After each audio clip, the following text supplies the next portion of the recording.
जो लेजिस्लेटिव जिहाद को बढ़ावा देता था। लेजिस्लेटिव जिहाद मतलब? लेजिस्लेटिव जिहाद आपके लिए नया टर्म हो सकता है। मेरे लिए क्या, बहुत सारे लोगों के लिए नया ही है, बताएं। हाँ, तो ये लेजिस्लेटिव जिहाद जो है लेकिन लेजिस्लेटिव जिहाद के बाद वहां अभी एक कलम जिहाद चलता है। आप कलम जिहाद भी नहीं सुने होंगे। वास्तव में वहां पर अखबार चलता है, संगरमाल है, राइजिंग कश्मीर आपने नाम सुना होगा, अखबार का नाम है। वंचक नमस्कार, मैं वंचक आतंकवादी द मोहित श्रीवास्तव आप सभी लोग का स्वागत करता हूं आतंक समाचार के साक्षात्कार कार्यक्रम में।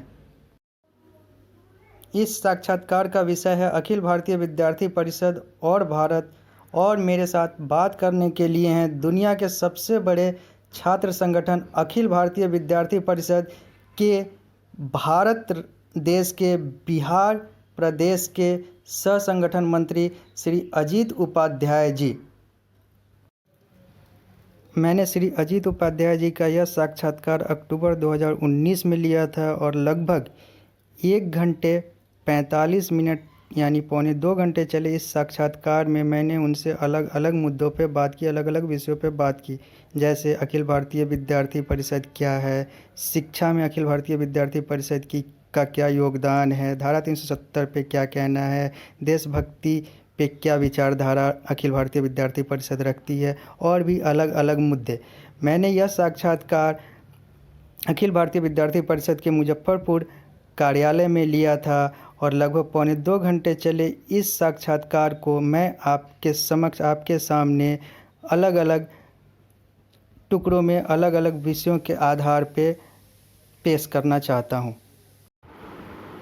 छठा विषय, अखिल भारतीय विद्यार्थी परिषद का धारा 370 पर क्या विचार है। अलग मत है। अब हम लोग बात करते हैं धारा 370 जी जी, जो आपके लिए और ज़्यादा महत्वपूर्ण हो जाता है क्योंकि आप उस कश्मीर घाटी में लगभग 3 वर्ष से ज़्यादा रह के आए हैं और अभी भी आप कुछ समय पहले वहीं पे थे। तो आप इसे बताएं कि धारा 370 पे आपका क्या कहना है। ये धारा 370 जो है आपको भी पता है, पूरे मीडिया समुदाय के माध्यम से समाज में आ ही रहा है।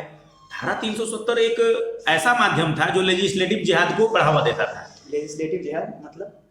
लेजिस्लेटिव जिहाद आपके लिए नया टर्म हो सकता है। मेरे लिए क्या, बहुत सारे लोगों के लिए नया ही है, बताएं। हाँ, तो ये लेजिस्लेटिव जिहाद जो है, ये जैसे सत्ता में बैठे हुए लोग, जैसे जम्मू कश्मीर में सत्ता चलती थी, तो वो सत्ता क्या करती थी कि लेजिस्लेचर का प्रयोग एक विशेष पंथ को स्थापित करने के लिए और एक विशेष पंथ के आधिपत्य में जम्मू कश्मीर रहे उसके लिए उसका प्रयोग करती थी। उदाहरण के लिए एक रोशनी एक्ट था, रोशनी एक्ट वहां पर लाया गया और रोशनी एक्ट में यह प्रावधान दिया गया कि आप आइए, जम्मू के जो जंगल का जमीन, जो फॉरेस्ट लैंड है, जो गवर्नमेंट की जमीन है, नदी नाले और उसके आसपास की जो जमीनें हैं सरकारी, उस पर आकर कब्जा कर लीजिए और कब्जा कर लेंगे तो आपको जो है उसका मालिकाना अधिकार दे दिया जाएगा। ये रोशनी एक्ट में था।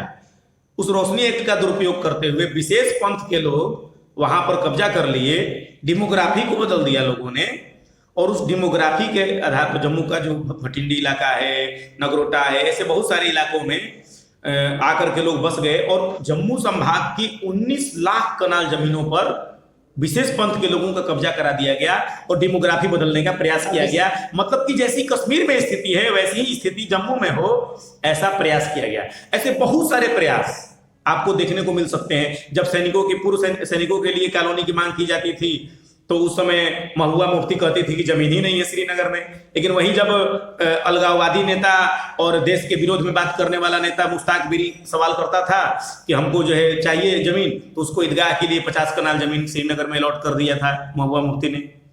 तो ये 2 प्रकार की बातें, वहां सैनिकों के लिए जमीन नहीं है लेकिन वहां पर जो है अलगाववादी एजेंडा चलाने के लिए मुश्ताक बिरी के लिए जमीन अलॉट हो जाता है।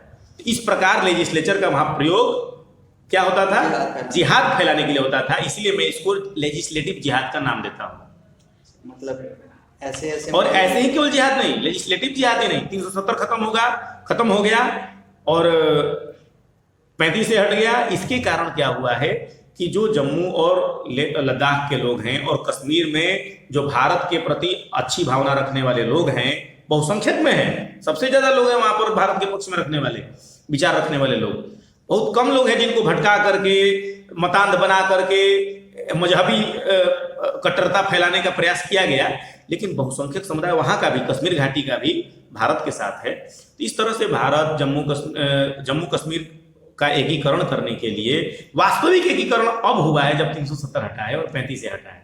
तो लोग, आप तो कह रहे हैं कि एकीकरण हो गया, आप इसका समर्थन कर रहे हैं, लेकिन बहुत सारे लोग कहते हैं कि वहाँ पे अभिव्यक्ति की आज़ादी का हनन हो गया, वहाँ पे नेट बंद हो गया, ये बंद हो गया, वो बंद हो गया, सब कुछ बंद हो गया, लेकिन आप कह रहे हैं कि यहाँ पे सब कुछ सही है। देखिए, अभिव्यक्ति की आज़ादी का मतलब यह नहीं है कि आपको मोबाइल सेवा बंद कर दिया जाए और आपका इंटरनेट कनेक्शन बंद कर दिया जाए तो आपकी अभिव्यक्ति की आज़ादी छीन ली गई। ठीक है, आज के समय में इंटरनेट के माध्यम से, फेसबुक, सोशल मीडिया के माध्यम से लोग अपने विचारों को अभिव्यक्त करते हैं, लेकिन जब देश की सुरक्षा, मानव मात्र की सुरक्षा का सवाल आएगा तब तो इस पर प्रतिबंध लगाना पड़ेगा। उदाहरण के लिए मैं आपको एक बताता हूँ, जैसे मोहम्मद आतंकी संगठन है और आपने आतंकी मसूद अजहर का नाम सुना होगा।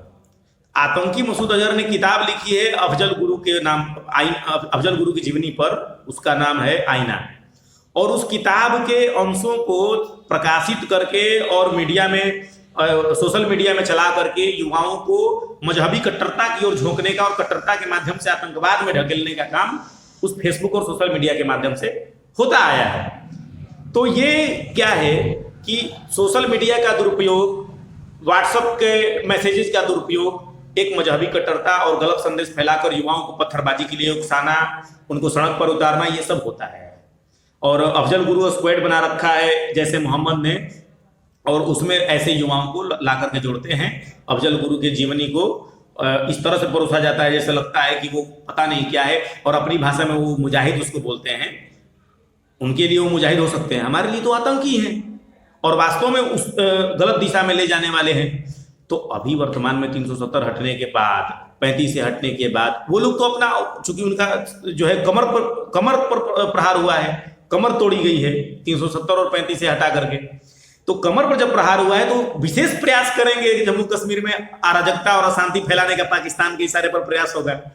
तो उस प्रयास को रोकने के लिए अगर इंटरनेट पर प्रतिबंध लगाया जाता है तो इसमें क्या दिक्कत है? अभी तो मोबाइल सेवाएं शुरू हो गई हैं, हाल ही में शुरू हुई हैं। मोबाइल सेवाएं जब प्रतिबंधित थी तो उस समय गवर्नमेंट ने 10,000 पीसीओ और 6,000 लैंडलाइन कनेक्शन वहां पर दिए थे। आपने भी माननीय गृह मंत्री का भी बयान सुना होगा, अमित शाह जी ने बताया था ये। तो ऐसा नहीं है, मोबाइल कनेक्शन अभी भी शुरू हो गया है। हम तो कश्मीर घाटी में काम किया, हमारे पास फोन आते हैं वहां से, अब तो शुरू हो गया है। और नहीं आते तो पर लैंडलाइन से फोन आता था, और वहां के कश्मीरी समाज कह रहा है और हमसे जुड़े हुए लोग कह रहे हैं कि बहुत अच्छा आप लोगों का यह निर्णय है, और वास्तव में इसके लिए विद्यार्थी परिषद बधाई की पात्र है कि आप लोगों ने एक लंबा संघर्ष किया 370 हटाने के लिए और 35 से हटाने के लिए।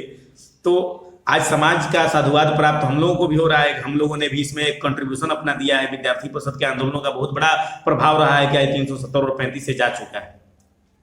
सही है, मतलब आपने जो वहाँ पे अपना निजी समय बिताया उससे आपको एक सुखद अनुभव अब फिलहाल हो रहा है। ये सुखद अनुभव तो हो रहा है, लेकिन एक चिंता भी है।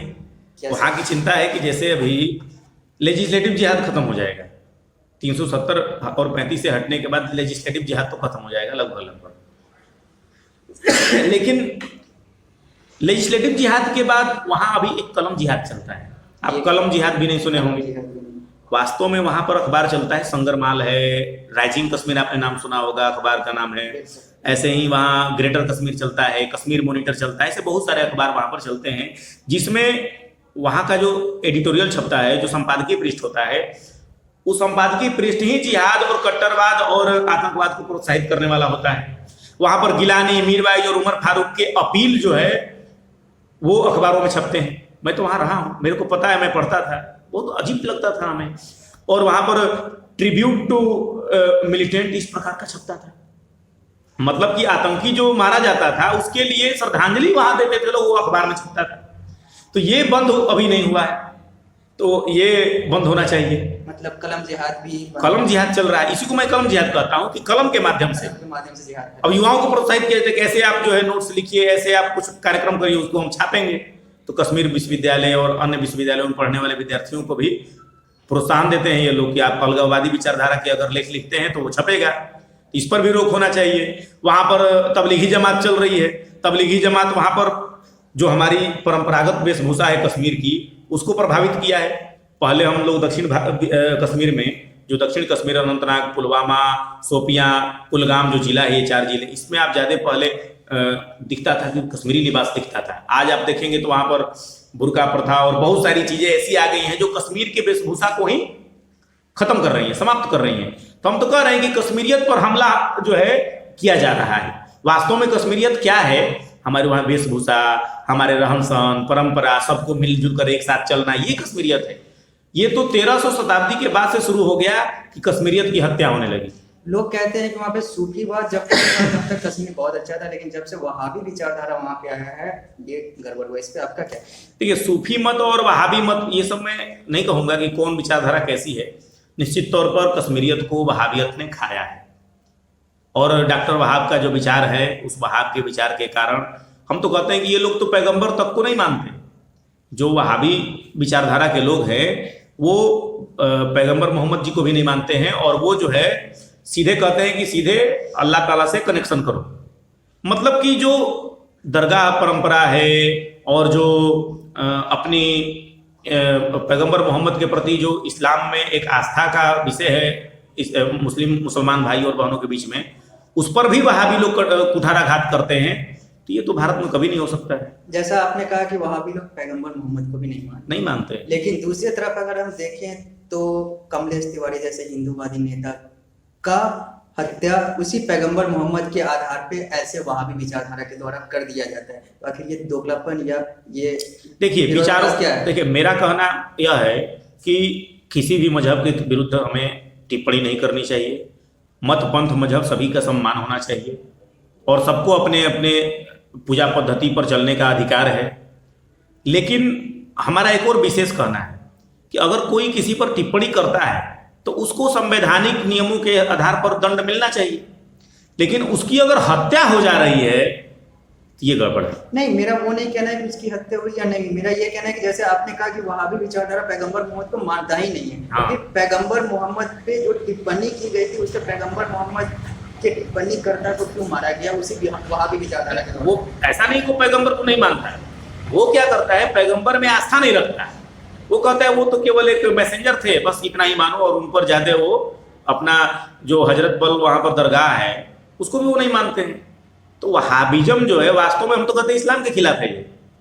मतलब वहाबिज्म जो है वो इस्लाम के ही खिलाफ। हाँ जी, वो खुद ही का ही पैर काटने के बराबर है।